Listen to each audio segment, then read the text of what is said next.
Yes, the proposal came from the two biggest countries in the EU, and I think the European Commission will definitely take that proposal very seriously, and I think the expectation should be that the main elements of that proposal is carried through in essentially the document that we presented today.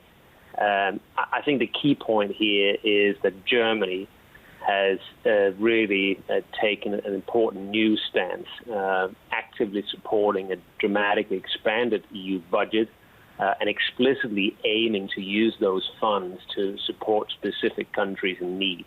That's really the new political signal we have here, and that's why this development is so important to follow and potentially extremely important for European markets. That, don't forget, we had a very, very pessimistic sentiment in the market up until this proposal came out, with the pressure from the German Constitutional Court adding to pessimism.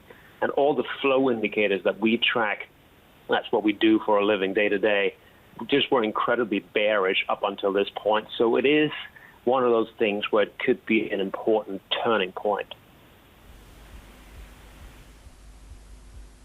Jens, I want to ask you about the timing here, because the proposal that we'll receive today is only meant to be applied from 2021 onwards. Do you think that European economies can actually wait until next year to receive some additional help? Yeah, that's a good question. I think in the context of this proposal, we have some good signals, right? But there's some problems associated with it. So one problem is that we have the frugal four countries pushing back against it, so we don't know how hard they're going to push back. That's one thing. And the other point is the one you're just making, that perhaps this is only going to come into effect in 2021. We don't know that for sure, but I think that's the consensus, that it will be delayed.